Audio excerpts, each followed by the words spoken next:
서울에서도 손에 꼽히는 한정식집. 순애의 가족은 약속 시간보다 한참 일찍 와 있었다. 그녀가 오늘 입은 정장은 며칠을 고르고 골라 장만한 것이다.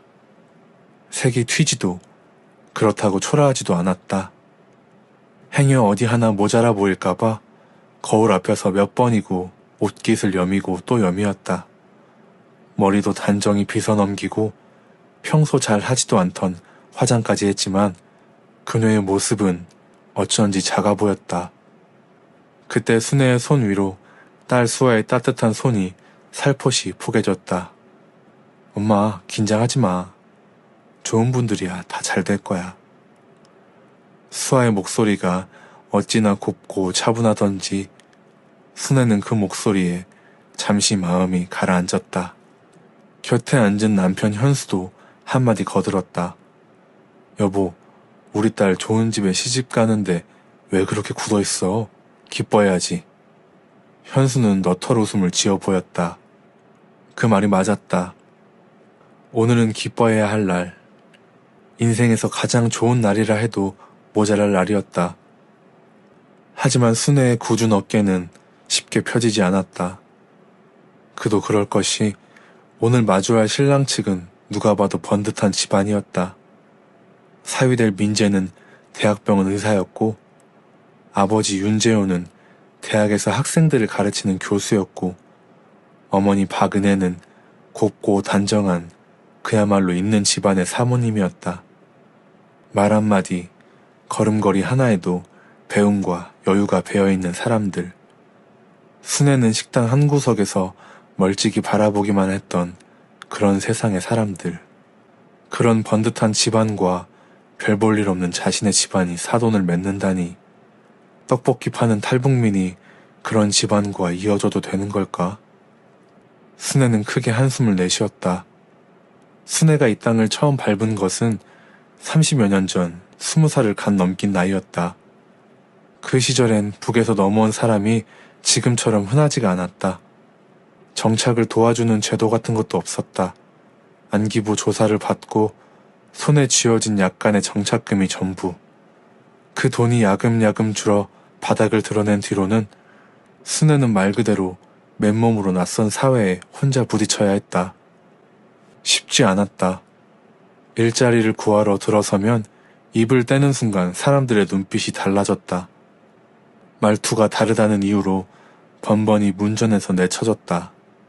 어렵사리 들어간 식당에서는 새벽부터 밤까지 그릇을 나르고 산더미 같은 설거지에 손을 담갔다.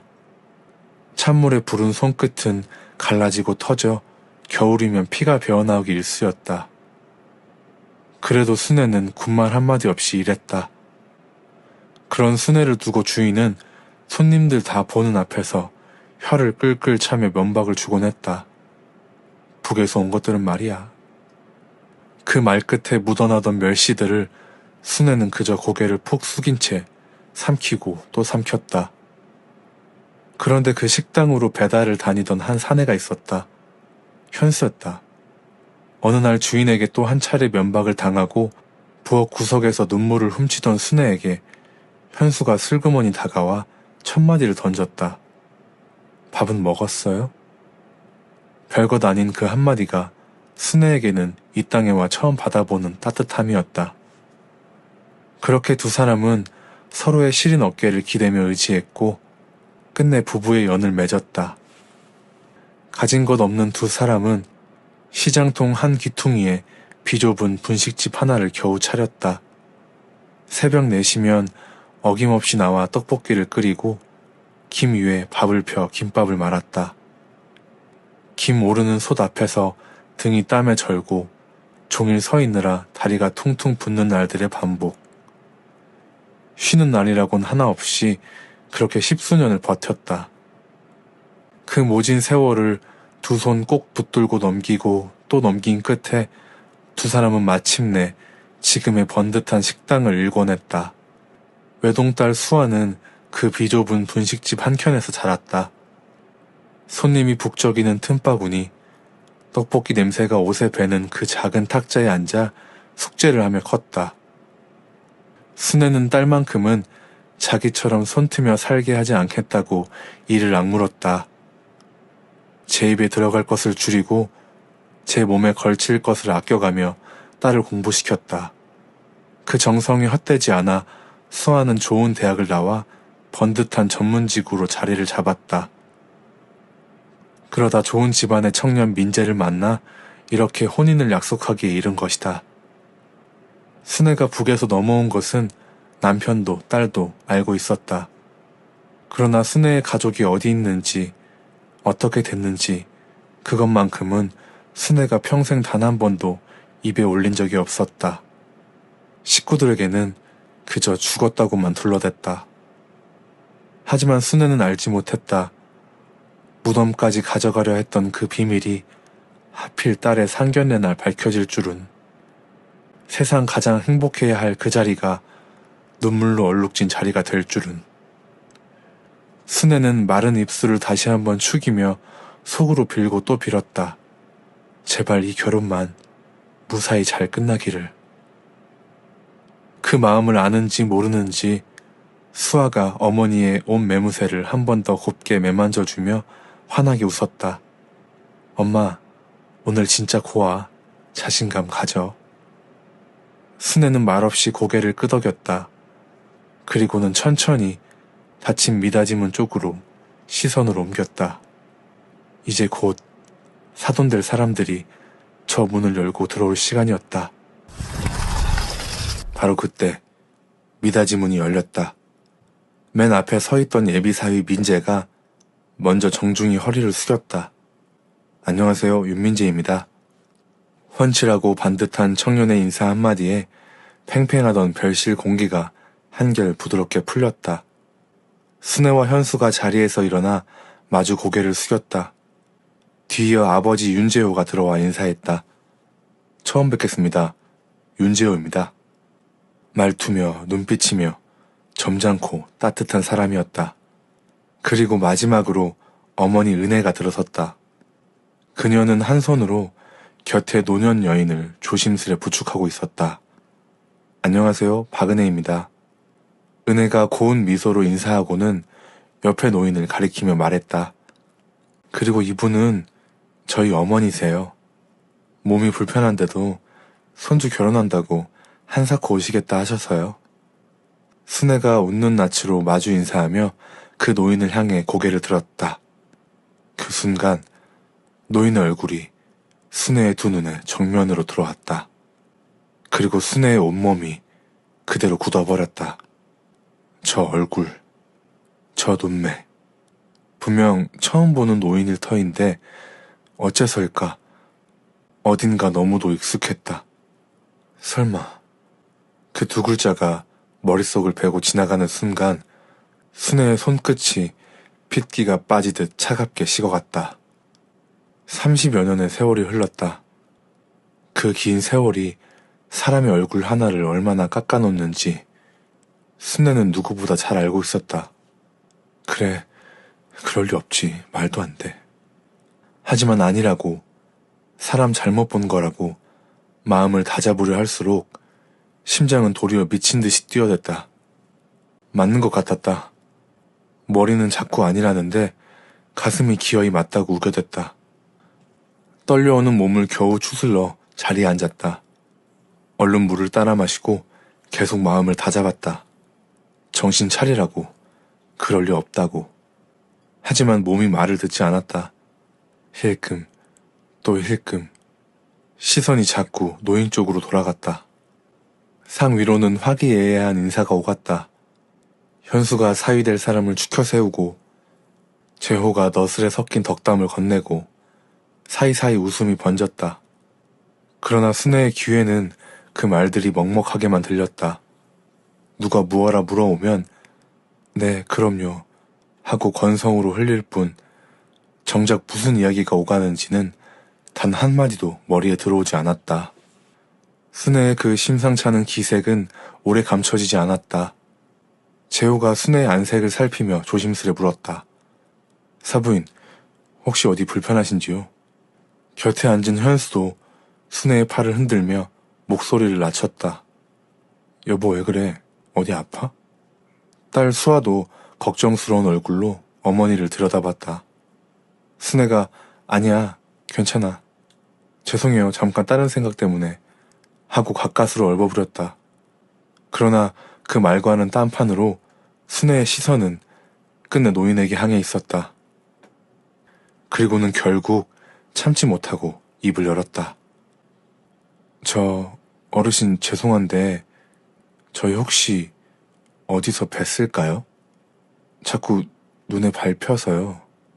노인은 대답이 없었다. 그저 순애를 빤히 바라볼 뿐. 그런데 그 눈빛이 미세하게 흔들리는 게 순애의 눈에 보였다. 순애는 심장이 터질 것만 같았지만 용기를 내 한 걸음 더 들어갔다. 죄송하지만 혹시 북에서 오셨나요? 그 한마디에 노인의 굽은 어깨가 움찔 떨렸다. 입은 여전히 굳게 닫힌 채였지만 눈가가 천천히 붉게 물들기 시작했다. 둘의 심상치 않은 분위기에 가족들이 멈칫했다.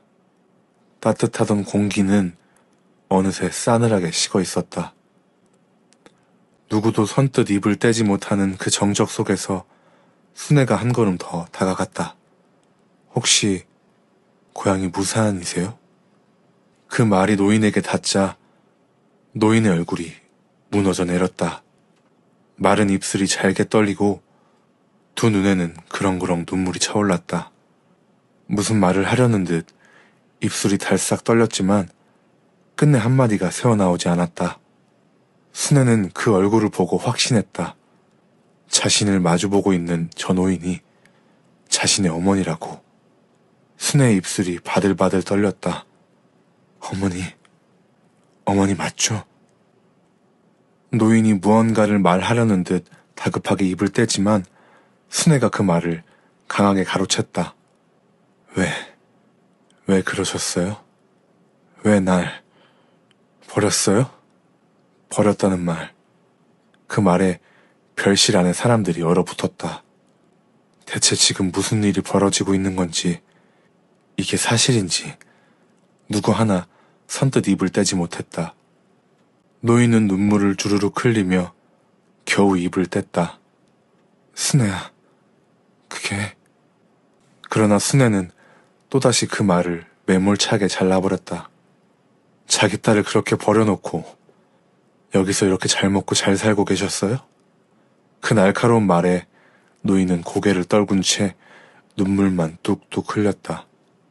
변명 한마디 없이 그저 눈물만 하염없이 흘렸다. 순애가 떨리는 숨을 몰아쉬며 자리에서 일어섰다. 여러분, 이분 제 어머니입니다. 그러니까 이 결혼 무효예요. 지금으로부터 30여 년 전 북한 무산. 어린 순애는 어머니 옥분의 손에 이끌려 며칠째 험한 산을 타고 있었다. 발에 꿰인 고무신은 이미 다 해져 너덜거렸고 그 사이로 비어져 나온 작은 발은 돌뿌리에 채이고 가시에 긁혀 부르틀 대로 부르터 있었다. 빈속은 등가죽에 달라붙은 지 오래. 한 걸음 한 걸음 뗄 때마다 쓰린 배가 칼로 후비듯 아렸다. 가파른 비탈을 기다시피 오르는 그 한 걸음 한 걸음이 어린 것에게는 그대로 사투였다. 순애는 어디로 가는지도 왜 가야 하는지도 잘 몰랐다. 그저 어머니 하나만을 믿고 묵묵히 따라 걸을 뿐이었다. 옥부는 내내 말이 없었다. 하기야 옥부는 원래도 살가운 말 한마디 할 줄 모르는 무뚝뚝하기 그지없는 사람이었으니까. 얼마 전 순애의 아버지가 죽었다. 굶주리는 식구들 입에 풀칠이라도 시켜보겠다며 한밤중에 강을 건넜다가 돌아오지 못했다. 그리고 며칠 뒤 옥분이 말없이 보자기를 싸더니 짧게 한마디를 떨궜다. 가자. 여긴 사람 살 데가 아니다. 그렇게 모녀는 그 땅을 등지고 강 건너를 향해 며칠째 산속을 헤매고 있었던 것이다. 그런데 가파른 능선을 넘으려던 그 순간 옥분의 등 한복판에 차갑고 단단한 무언가가 콱 박혀들었다. 움직이지 마. 옥분의 등줄기를 타고 식은땀이 주르륵 흘러내렸다. 천천히, 아주 천천히 고개를 돌리자 총을 겨눈 군인이 우뚝 서 있었다. 군인의 목소리가 낮게 깔렸다. 이 아밤에 여기서 뭐 하는 거야? 설마 도강하려고? 옥분이 애써 태어난 척 차분히 둘러댔다. 아닙니다. 산나물이라도 좀 캐볼까 하고요. 그러나 군인의 눈에는 이미 의심이 가득했다. 그 의심에 찬 시선은 옥분을 넘어 순애에게까지 향했다. 얜 뭐야? 너 딸이지? 너 지금 얘 데리고 넘으려는 거지? 그 순간 옥분이 벼란간 순애를 확 밀쳐냈다. 그리고는 순애가 난생 처음 듣는 싸늘한 목소리를 내뱉었다. 딸? 아니요. 산에서 빌어먹던 거지인데 자꾸 따라붙었어요. 야, 저리 안 가? 순애가 당황해 어머니 옷깃을 붙들었다. 엄마? 그러나 옥부는 그 작은 손을 거칠게 뿌리치고 발로 순애를 밀어 흙바닥에 넘어뜨렸다. 엄마? 뭐야 이 미친 게. 꺼져. 더러워서. 흙바닥에 나동그라진 순애가 끝내 울음을 터뜨렸다. 그 모습을 보던 옥분이 더 크게 소리쳤다. 아, 시끄러워. 저리 안 가? 순애는 벌벌 떨며 어머니를 바라봤다. 어머니가 갑자기 왜 저렇게 낯선 얼굴이 되어버렸는지 알 수 없었다. 그저 달라진 어머니의 얼굴이 무서워 흙바닥에 주저앉은 채 어깨를 떨 뿐이었다. 옥부는 천천히 군인에게로 돌아섰다. 그리고는 목소리를 한껏 낮췄다. 동지, 저랑 같이 가시죠. 제가 섭섭찮게 해드리겠습니다. 군인이 옥분을 잠시 위아래로 훑어보더니 겨누고 있던 총을 슬그머니 내렸다. 그러고는 가자는 듯 턱짓을 했다. 두 사람은 그렇게 산길을 따라 걸어갔다. 옥분은 단 한 번도 뒤돌아보지 않았다. 흙바닥에 홀로 주저앉아 흐느끼는 어린 딸을 그 자리에 남겨둔 채 두 그림자가 천천히 어둠 속으로 삼켜지듯 사라져갔다. 순애는 목이 쉬도록 숨이 넘어가도록 울었다. 그러다 울다 지쳐 흙바닥에 웅크린 채로 어머니가 돌아오기만을 기다렸다. 밤은 점점 깊어갔다. 산짐승 우는 소리가 멀리서 들려왔고 살을 내는 추위가 다 해진 옷자락을 뚫고 뼛속까지 파고들었다. 순애는 제 무릎을 끌어안고 몸을 더 작게 웅크렸다. 조금만 더 기다리면 엄마가 올 거야. 그러나 밤이 새도록 아무도 오지 않았다. 아버지는 강 너머에서 죽었고 이젠 어머니마저 군인을 따라 사라졌다. 그렇게 어린 순애는 텅 빈 집에 홀로 남겨졌다. 세상은 그런 순애에게 손톱만큼의 자비도 베풀지 않았다. 월경자의 자식으로 찍힌 순애에게는 쥐꼬리만한 배근마저 끊겼고 마을 사람들은 등을 돌린 채 손가락질을 했다. 우물가에서 골목 어귀에서 사람들은 순애를 두고 수군거렸다. 쟤? 애미마저 산에다 버리고 도망갔잖아. 그 말들은 비수가 되어 어린 순애의 가슴에 차곡차곡 박혔다. 누구 하나 손을 내밀어 주지 않았다. 따뜻한 밥 한 술, 다정한 말 한마디, 건네는 이 하나 없었다. 해가 가고 또 해가 갈수록 나라의 형편은 더욱 끔찍해져만 갔다. 끝내는 마을마다, 길거리마다 사람이 굶어 죽어 나가는 지경에 이르렀다. 그 무서운 시절 텅 빈 집 한 칸마저 끝내 잃어버린 순애는 거리로 나앉아 꽃제비가 되었다. 순애의 하루하루는 사람의 삶이 아니었다. 장마당을 정처 없이 떠돌며 남이 버린 음식 찌꺼기를 주워 먹었고 꽁꽁 언 손을 내밀어 구걸했으며 차디찬 바닥에 몸을 뉘어 잠을 청했다. 겨울이 오면 밤마다 얼어 죽을 고비를 넘겼고 몸이 병들어도 약한 첩 써보지 못한 채 끙끙 앓았다. 가진 것 없는 어린 것이라고 가뜩이나 없는 것마저 빼앗기고 매를 맞기 일쑤였다. 춥고 주린 밤이면 순애의 머릿속엔 떨쳐지지 않는 장면 하나가 모처럼 박혔다. 엄마는 그 군인이랑 잘 먹고 잘 살고 있겠지? 순애는 그렇게 생각했다. 그리고 그 생각 속에서 그리움은 원망으로, 원망은 시퍼런 증오로 굳어갔다. 순애는 이를 악물었다. 난 절대 안 죽어. 어떻게든 살아남을 거야. 그래서 보란듯이 잘 살아갈 거야. 그렇게 순애는 짐승처럼 오로지 살아남기 위해 살아남았다. 어느새 순애는 다 큰 처녀가 되었지만 이 땅에 순애의 미래는 어디에도 없었다. 그때 순애는 결심했다. 여기서 이대로 얼어 죽으나 저 강물에 빠져 죽으나 매 한 가지야. 그래서 순애는 강을 넘었다. 결코 죽지 않겠다는 오직 그 도끼 하나를 가슴에 품고서 그 길고 위태로운 세월을 지나 순애는 끝내 남한 땅을 밟았다. 비로소 발을 디딘 자유의 땅에서 순애는 다짐했다. 그래, 이제 여기서 새 삶을 사는 거야. 그런데 하필 그 새 삶의 가장 빛나는 자리에서 평생 다시는 마주치지 않으라 믿었던 그 얼굴과 정면으로 부딪히고 말았다. 옥부는 여전히 죄지은 사람처럼 고개를 깊이 떨군 채였다. 순애는 울분에 찬 얼굴로 벌벌 떨며 옥분을 노려보고 있었다. 그 누구도 입을 떼지 못했다. 숨소리 하나 들리지 않는 무거운 정적이 별실을 짓눌렀다. 그 정적을 깨고 순애가 토해내듯 입을 열었다. 당신이 왜 여기 있어요? 왜 하필 이 자리에? 지금까지 겨우 눌러온 마지막 인내심이 그 한마디를 시작으로 끊겨버렸다. 내가 당신 때문에 얼마나 개고생을 하며 살았는지 알아? 짐승처럼 빌어먹으면서 어떻게 살아남았는지 알기나 하냐고.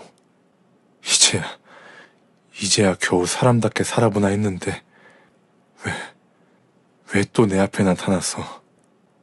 우리 딸 결혼까지 망쳐놓는 거야. 옥부는 아무 말이 없었다. 그저 죄인처럼 고개를 떨군 채 주름진 뺨 위로 눈물만 뚝뚝 흘릴 뿐이었다. 그 침묵이 순애를 더 미치게 만들었다. 순애는 끝내 완전히 무너져 내렸다. 갈라진 목소리는 비명처럼 터져나왔다. 난 당신한테 자식도 아니었잖아. 그냥 버리고 가면 그만인 짐짝이었잖아. 발로 차서 내던지고 가면 그뿐인 그런 거였잖아. 근데 그런 사람이 또 자식을 낳고 손주 결혼한다고 좋다고 찾아와? 별실 안에 모두가 그 처절한 절규에 그대로 얼어붙었다. 순애는 떨리는 다리를 부여잡고 자리에서 일어났다. 그리고는 곁에 앉아 어쩔 줄 모르는 딸에게로 손을 뻗었다. 수아야, 일어나. 수아는 당황해 어쩔 줄 몰라 했다. 순애는 그런 딸을 강제로 일으켜 세우며 좌중을 향해 또박또박 못을 박았다. 미안하지만 자기 자식을 버린 사람, 그런 분 가족하고는 우리 사돈 못 맺습니다. 그리고는 마지막 칼을 가슴에 꽂듯 쓴웃음을 지으며 덧붙였다. 어차피 같은 피라 결혼도 안 되지. 그 말에 수아가 어머니의 팔을 와락 붙들었다. 두 눈엔 이미 눈물이 그렁그렁했다. 엄마, 진짜야? 가족 없다고 했잖아. 그럼 우리 결혼 못 하는 거야? 딸의 그 떨리는 물음에 순애는 차마 아무 대답도 하지 못했다. 곁에 선 현수는 아내가 30년을 가슴 깊이 묻어둔 그 처참한 세월을 오늘에서야 처음으로 마주하고 있었다. 현수는 끝내 말을 잇지 못한 채 그저 아내와 함께 눈물을 흘렸다. 그럼에도 옥부는 끝끝내 단 한마디 변명도 없이 그저 굽은 어깨만을 가늘게 떨고 있었다. 그런데 옥분의 그 어깨를 줄곧 말없이 지켜보던 한 사람이 있었다. 은혜. 그 곱던 얼굴은 어느새 눈물로 그렁그렁했다. 은혜가 더는 가만히 있을 수 없다는 듯 입을 열었다. 한 말씀만 드려도 될까요? 순애가 여전히 펄펄 끓는 눈으로 은혜를 바라보았다. 은혜의 목소리가 가늘게 떨렸다. 저희 어머니가 순애 씨를 평생을 그리워하셨어요. 밤마다 이름을 부르시면서요. 순애 씨를 다시 한번 만나는 게 저희 어머니 평생에 단 하나뿐인 소원이었어요. 그러나 순애는 그 말에 조금도 흔들리지 않았다. 오히려 입가엔 싸늘한 헛웃음이 번졌다. 그렇겠죠. 자기 딸을 그렇게 버렸는데 미안하긴 했겠죠. 순애의 목소리는 얼음장처럼 차가웠다. 그리고 마지막 한마디는 칼처럼 날카로웠다. 사람인 이상 그 정도 미안한 건 당연한 거 아니겠어요? 그래도 다행이네요. 사람이긴 했나봐요. 전 짐승인 줄 알았거든요. 그 서늘한 말에 둘러앉은 사람들의 몸이 얼어붙었다. 그런데도 은혜는 물러서지 않았다. 오히려 한 걸음 더 간절하게 다가섰다. 그렇게 말씀하시면 안 돼요. 저희 어머니가 당신을 위해 얼마나... 하지만 그 말이 순애를 더 건드렸다. 뭐라고요? 그렇게 말하면 안 된다고요? 당신이 대체 뭔데? 무슨 자격으로 나한테 그런 말을 해요? 그날 밤 그 산속에 혼자 버려진 내가 어땠는지, 그 어린 게 어떻게 흙바닥을 기어다니면서 짐승처럼 살아남았는지 당신이 알기나 해요? 알기나 하냐고요. 순애의 절규가 별실 안에 쩌렁쩌렁 울렸다. 하지만 은혜는 그 절규를 정면으로 받아냈다. 네, 다 알진 못해요. 근데 어느 정도는 압니다. 뭐라고요? 은혜가 끓어오르는 감정을 가까스로 부여잡으며 입을 열었다. 저도 그 강을 건넌 사람이거든요. 저도 탈북자입니다. 그 한마디에 순애와 가족이 그 자리에서 얼어붙었다. 평생 손에 물 한 방울 안 묻히고 곱게만 자란 사모님인 줄 알았던 그 여인이 자기와 똑같이 강을 건너온 사람이었다니. 순애의 머릿속이 새하얘졌다. 은혜가 차오르는 울음을 억누르며 말을 이었다. 그때 그 강을 건너다 죽어가던 절 걷어서 키워주신 분이 저희 어머니십니다. 그 순간 옥분이 천천히 고개를 들었다. 눈물로 뒤범벅이 된 그 주름진 얼굴이 딸의 얼굴을 정면으로 마주하며 어렵게 입을 열었다. 미안하다, 순애야. 다 내 잘못이다. 순애는 알지 못했던 그날의 진실. 그 이야기는 옥분과 순애가 산을 오르기 훨씬 전으로 거슬러 올라가야 한다. 두만강이 굽이쳐 흐르던 무산. 강 하나만 건너면 그래도 입에 풀칠은 한다고들 했던 시절. 그래서 무산 사람들은 너도 나도 목숨을 걸고 두만강을 넘나들었다. 옥분의 남편도 그랬다. 굶주려 누렇게 뜬 식구들 얼굴을 차마 더는 볼 수 없어서 어느 깊은 밤 양식이라도 구해오겠다며 그 차디찬 강물에 몸을 던졌다. 그러나 사나흘 만에 집으로 돌아온 것은 남편이 강을 건너다 붙잡혀 본보기로 총살을 당했다는 소문. 옥부는 남편의 시신조차 보지 못했다. 어디에 묻혔는지, 정말 죽기는 한 것인지 끝내 아무것도 알 수 없었다. 옥부는 방구석에 처박혀 제 손으로 제 입을 틀어막은 채 소리 죽여 울었다. 마음 놓고 통곡 한번 할 수 없었다. 울음소리가 담장 밖으로 새어나가는 날엔 남은 식구마저 끌려갈 판이었으니까.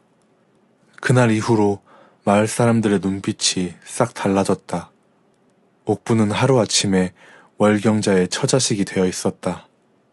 그 쥐꼬리만한 배급도 끊겼고 품이라도 팔아보려 해도 일자리 하나 주는 이 없었다.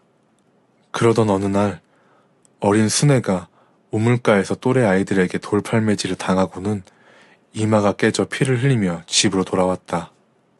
그 작은 얼굴을 부둥켜 안고서 옥부는 비로소 깨달았다.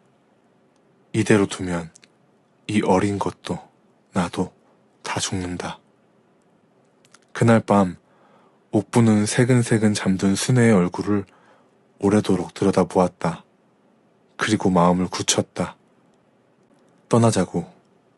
가진 것 없고 기댈 곳 없는 이 어미지만 그래도 딸 하나만큼은 무슨 일이 있어도 살려내자고. 그렇게 시작된 며칠째의 이 험한 산길. 굶주릴 대로 굶주린 어린 순애는 다리에 힘이 풀려 자꾸만 뒤처졌고 걸핏하면 그 자리에 폭삭 주저앉았다. 그 모습을 볼 때마다 옥분의 가슴은 천갈래 만갈래로 찢어졌다. 그 작은 등을 와락 업어주고 싶었다. 부르튼 그 작은 손을 꼭 잡고 조금만 더 가자 우리 딸 하고 등을 토닥여주고 싶었다. 그러나 옥부는 끝내 그러지 않았다. 한 번이라도 마음이 약해지면 그 다음부터는 도무지 발이 떨어지지 않으리라는 걸 알았으니까. 한 번 그 작은 몸을 끌어안는 순간 모진 마음이 다 녹아내려 둘 다 그 산속에 주저앉아 그대로 얼어 죽고 말리라는 걸 옥부는 너무도 잘 알았으니까. 그래서 옥부는 일부러 더 모질게 내뱉었다. 빨리 와. 처지면 내버려 두고 간다. 앞서갔던 옥부는 순애가 결코 볼 수 없는 곳에서만 몰래 뒤를 돌아보곤 했다. 제 새끼가 잘 따라오고 있는지 혹이 어디 잘못되진 않았는지 그렇게 가슴을 졸이며 확인하고는 얼른 고개를 돌려 다시 그 차갑고 모진 등을 어린 딸에게 보였다. 그런데 가파른 능선을 막 하나 넘으려던 바로 그때 옥분의 등 뒤에서 차디찬 쇳소리가 박혀들었다. 움직이지 마. 옥분의 등줄기로 식은땀이 주르륵 흘러내렸다. 그 짧은 순간 머릿속이 번갯불처럼 빠르게 굴렀다. 이대로 가면 우리 둘 다 여기서 끝장이야. 군인의 시선이 순애에게로 옮겨갔다. 얘는 뭐야? 너 딸이야? 그 한마디에 옥부는 평생을 두고두고 사무칠 가장 모진 짓을 저질렀다. 딸은 무슨 산에서 빌어먹고 다니던 거진데 자꾸 따라붙어서 에휴 더러워.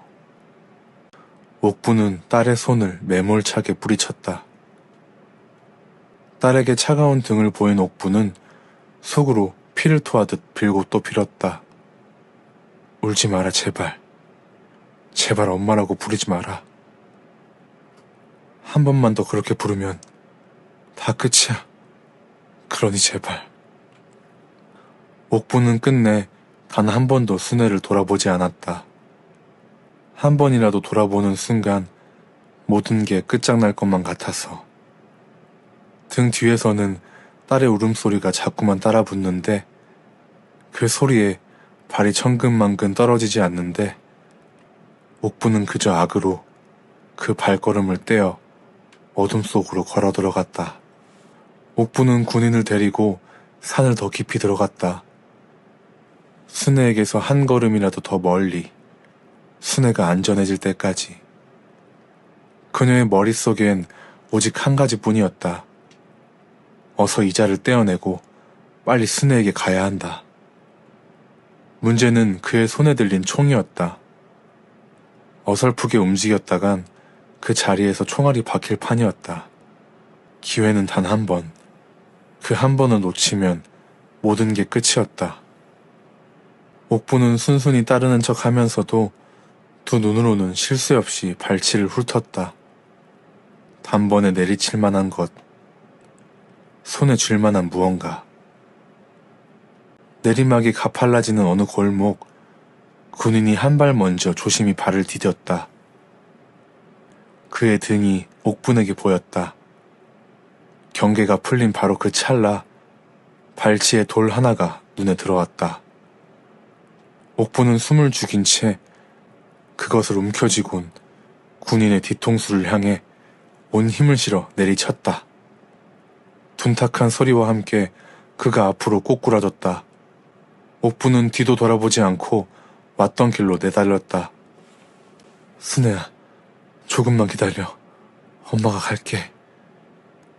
그런데 그 순간 골짜기에서 수십 명의 군인들의 소리가 들리기 시작했다. 군인 하나가 당했으니 온 산이 발칵 뒤집힌 것이다. 순애를 두고 온 곳으로 가려면 그 군인들을 비집고 들어가야 했다. 잡히면 그 자리에서 즉시 총살. 자신 하나로 끝나는 게 아니었다. 순애까지 함께였다. 옥부는 바위 뒤에 웅크린 채 이를 악물었다. 방법이 없었다. 제 새끼가 저 능선 너머에서 혼자 떨고 있는데 한 발짝도 내디딜 수가 없었다. 추격의 발소리는 점점 더 좁혀 들어왔다. 옥부는 떠밀리듯 순애가 있는 곳과 정반대로 쫓겨났다. 뒤는 총, 앞은 시퍼런 강물. 살아남으려면 건너는 수밖에 없었다. 옥부는 그 차디찬 강물에 몸을 던졌다. 비명 한 번 지를 수 없었다. 한 번이라도 소리를 내면 그 즉시 등에 총알이 박힐 테니까. 손으로 입을 틀어막은 채 거센 물살에 휩쓸려 떠밀려 갔다. 그러면서도 두 눈만은 계속 순애가 있는 그 산을 놓지 않았다. 그런데 그때 총소리가 귀를 스쳤다. 군인들이 옥분을 발견하고 강으로 마구 쏘아대기 시작한 것이다. 옥분은 이제 뒤를 돌아볼 수도 없었다. 그저 살고자 하는 욕망에 강 건너를 향해 미친 듯이 헤엄쳤다. 건너편 두 개 가까스로 기어오른 옥분은 그제야 깨달았다. 자신이 강을 건넜다는 사실을. 이제 저 산으로 두 번 다시 되돌아갈 수 없다는 것을. 순애에게로 영영 돌아갈 수 없게 되었다는 것을. 옥부는 젖은 흙을 손톱으로 박박 긁으며 통곡했다. 그러나 아무리 목 놓아 울부짖어도 그 울음은 순애에게 닿지 못했다. 그런데 그 순간 어디선가 아이 울음소리가 바람을 타고 실려왔다. 옥분의 심장이 미친 듯이 뛰기 시작했다. 순애? 순애가 강을 건너온 건가? 옥분은 벌떡 일어나 소리가 나는 쪽으로 내달렸다. 순애야. 갈대밭에 한 소녀가 울고 있었다. 순애와 같은 체구. 옥분은 하늘에 감사하며 그 소녀에게 다가가 소리쳤다. 순애야. 그러나 그 소녀는 순애가 아니었다.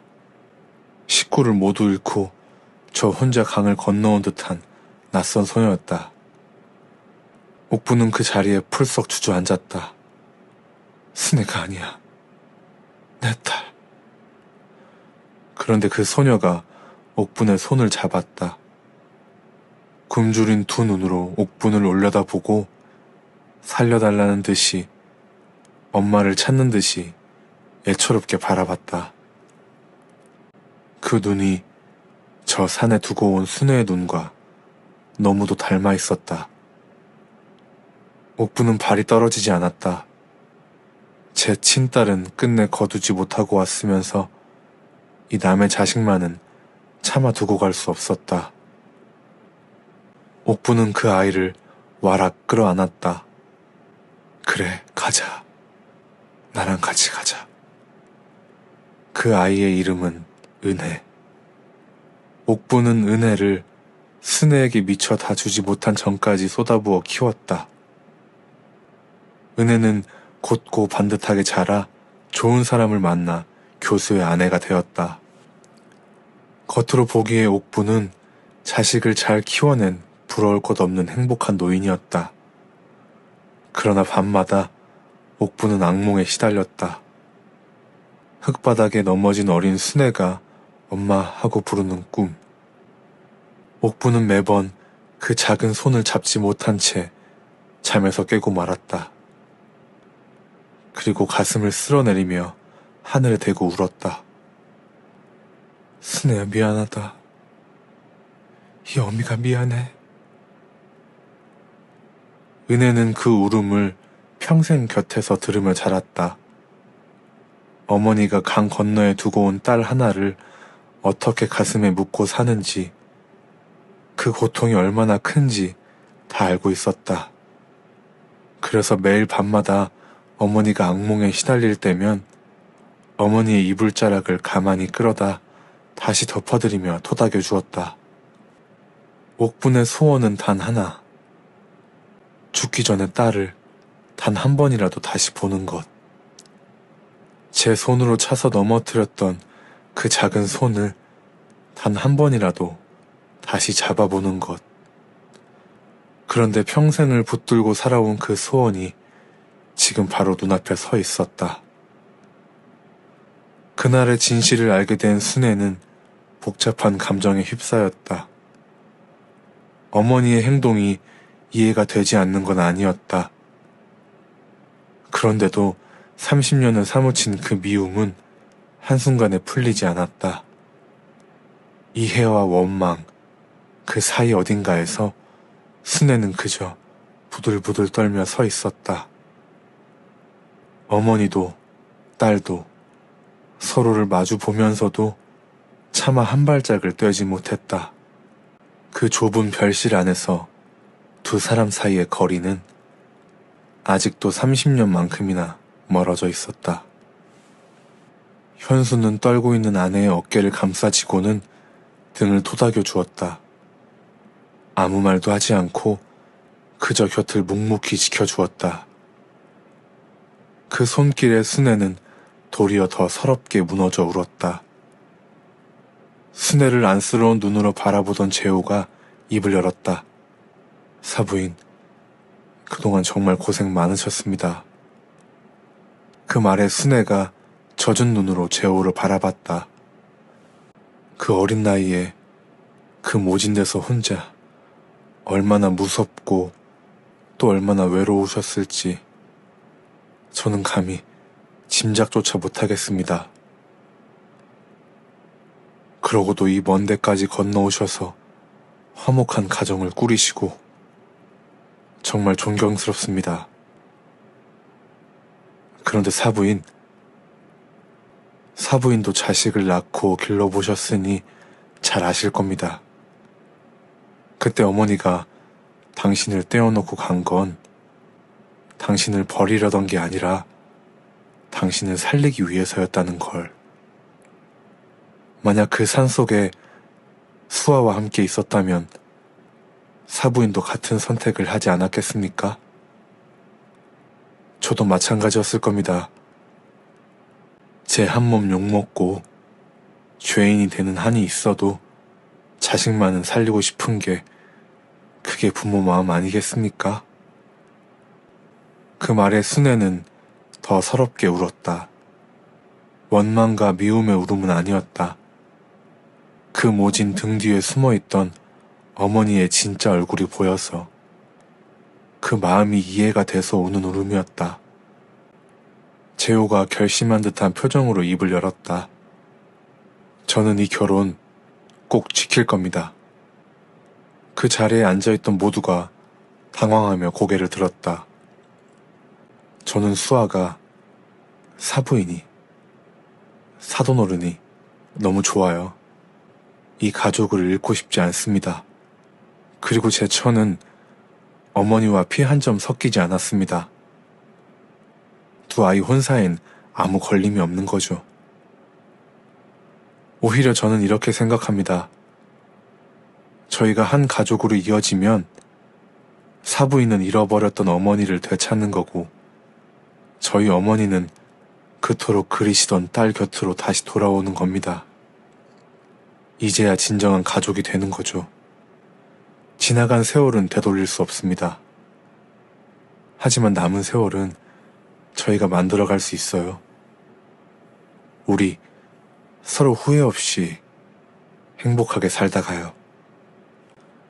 순애와 옥분이 서로를 마주 보았다. 눈물에 젖은 얼굴로 한참 동안 아무 말도 없이 바라봤다. 두 사람 모두 눈빛으로 그동안 하지 못했던 많은 이야기를 나누는 듯 보였다. 그러다 순애가 먼저 희미하게 미소를 지었다. 그 미소가 무슨 의미인지 곁에 있던 사람들은 알 수 없었다. 용서인지, 보고 싶었다는 의미인지, 사랑한다는 표현인지. 하지만 그건 중요하지 않았다. 그저 순애가 웃어 보였다는 그 행동 하나면 충분했다. 그 작은 미소에 옥분의 울음이 커졌다. 그동안 가슴에 담아왔던 미안함이, 죄책감이 둑이 터지듯 쏟아져 나왔다. 그날의 상견례는 그렇게 두 사람의 눈물로 마무리되었다. 몇 달 뒤 한 결혼식장. 새하얀 드레스를 입은 수아는 눈이 부시도록 고왔다. 신부 대기실 환한 조명 아래 순애는 딸의 드레스 자락을 매만지고 흘러내린 머리 한 올을 곱게 쓸어 넘겼다. 그녀는 상견례장에서 어깨를 잔뜩 움츠리던 그 여자가 아니었다. 그날의 순애를 짓누르던 두려움도 위축도 이제는 어디에도 없었다. 딸을 바라보는 순애의 얼굴엔 사랑과 자랑스러움만이 가득 차 있었다. 우리 딸 진짜 예쁘다. 식장 한쪽에는 옥분이 고운 한복을 차려입고 앉아 있었다. 그런데 어쩐지 그녀의 표정이 아주 조심스러웠다. 이 자리에 자기가 끼어도 되는 건지 아직도 잘 모르겠다는 표정이었다. 순애와 옥분은 아직 서로가 서툴렀다. 눈이 마주치면 어색하게 웃었고 순애가 이것 좀 드세요 하며 음식을 옥분 앞에 놓아주면 옥분이 그래 하고 어색하게 받았다. 그 정도로 30여 년을 비워둔 자리는 쉽게 메워지지 않았다.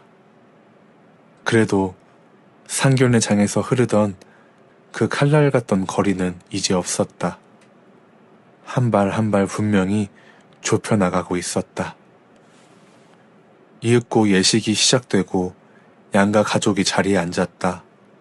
그런데 옥부는 신랑 측으로 가야 할지 신부 측으로 가야 할지 머뭇머뭇거리고 있었다. 그러자 은혜가 그 등을 살그머니 밀어주었다. 어머니, 오늘은 저쪽이세요. 수아 외할머니잖아요. 옥분이 차마 발을 떼지 못하고 머뭇거리자 은혜가 괜찮다는 듯 웃으며 고개를 끄덕여 보였다. 옥분은 그제야 조심조심 신부 측 앞자리로 가 앉았다. 순애와 함께. 예식이 끝나고 사진 촬영 순서가 되었다. 이번엔 신랑 신부 양가 부모님만 모시겠습니다.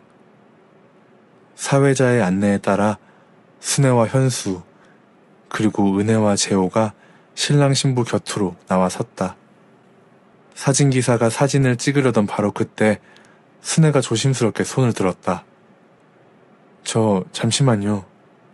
순애의 눈은 옥분에게 향해 있었다. 옥분은 저 구석에 혼자 덩그러니 앉아 있었다.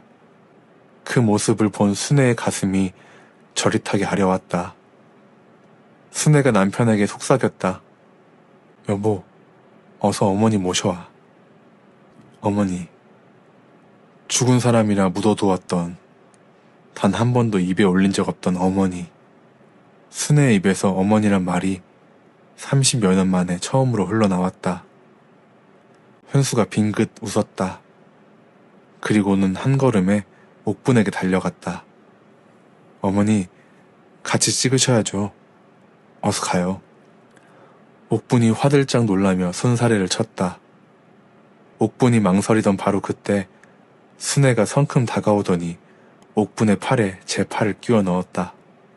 그리고는 환하게 목이 맨 채로 말했다. 엄마, 내 옆으로 와. 같이 사진 찍자. 30여 년 만에 듣는 엄마. 그 한마디에 옥분의 가슴이 찡해졌다. 제 손으로 모질게 밀쳐냈던 그 아이가 이제 제 팔을 꼭 끼고서 자기 곁으로 끌어당기고 있었다. 옥분은 딸의 팔에 매달리듯 조심스레 따라가며 아무도 들리지 않게 작게 말했다. 고마워 우리 딸. 카메라 앞에 선 순애와 옥분은 팔짱을 낀 채 아이처럼 웃어 보였다. 자, 찍을게요. 하나, 둘, 셋. 그 눈부신 빛 속에서, 그 한 장의 사진 안에서 두 사람은 마침내 어머니와 딸이 되었다. 그로부터 몇 해가 흐른 어느 명절 임진각, 철조망 너머로 북녘의 산자락이 잿빛 안개 속에 흐릿하게 떠 있었다. 고향 땅을 차마 잊지 못해 찾아온 실향민들 틈에 한 가족이 옹기종기 모여 앉아 있었다. 옥부는 한층 더 노세해 있었다. 등은 더 굽었고 손등의 주름은 더 깊어졌다.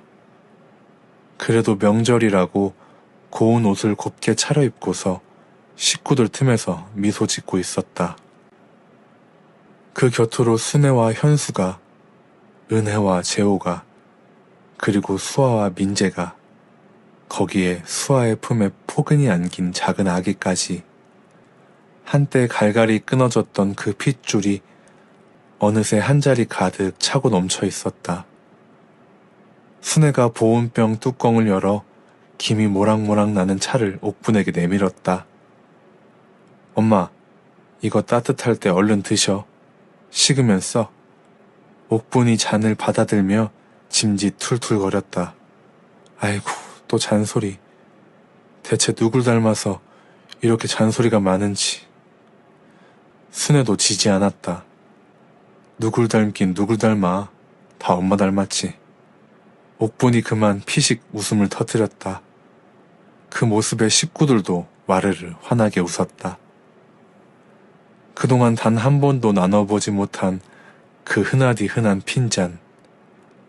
모녀라면 당연히 주고받았을 그 사소한 잔소리가 이제는 너무도 당연한 일상이 되어 있었다. 옥분의 눈이 문득 철조망 너머를 향했다. 그 시선을 따라 순애가 그리고 은혜가 나란히 같은 곳을 바라보았다. 같은 강을 건너온 세 사람. 저 너머 어디쯤이 무산이려나? 옥분이 혼잣말처럼 나직이 중얼거렸다. 은혜가 그 말을 받아주었다. 어머니가 그때 절 거두지 않으셨다면 저희 가족이 이 자리에 없었을 거예요. 감사해요. 옥분이 강 건너에 눈을 끝내 거두지 않은 채로 나직이 입을 열었다. 나 이제 이대로 죽어도 아무 여한이 없다. 순애가 핀잔을 줬다. 엄마 또 그 소리. 명절까지 그 소리야? 죽긴 뭘 죽어. 아직 더 살아야지. 옥부는 잔잔히 고개를 저었다. 그리고는 순애와 은혜를 천천히 번갈아 바라보았다. 나는 이 세상에서 제일 복이 많은 사람이야. 죽을 때까지 못 볼 것 같았던 내 딸을 이렇게 다시 찾았고, 그 험한 강에서 건진 이 소중한 아이가 이렇게 곱게 자라주었고, 보기만 해도 절로 웃음이 나는 내 새끼들이 이렇게 다 내 앞에 있는데 이제 뭘 더 바라겠어. 옥분이 가족을 둘러보며 행복한 표정으로 말했다. 고맙고 사랑해요 다들. 그 말에 순애와 은혜가 동시에 옥분을 와락 안았다. 두 딸의 품에 푹 안긴 노인은 행복한 미소를 지으며 지그시 눈을 감았다. 사랑해요 엄마. 순애와 은혜 두 사람의 입에서 똑같은 한마디가 흘러나왔다. 강이 모질게 갈라놓은 딸과 강이 거두어 데려다준 딸. 핏줄은 달라도 둘 다 한 어머니의 딸이었다. 임진각 하늘 위로 한 식구들의 행복한 웃음소리가 햇살처럼 번져나갔다. 품에 안긴 아기가 깨르르 웃었고 어느 한 노인이 그 아이의 작은 손을 잡고 얼으며 또 웃었다. 그리고 그 모든 것 너머 강은 여전히 말없이 흐르고 있었다. 지금까지 긴 이야기 들어주셔서 감사합니다. 구름 같은 이야기는 또 다른 이야기로 다시 찾아오겠습니다. 그럼 좋은 하루 되세요.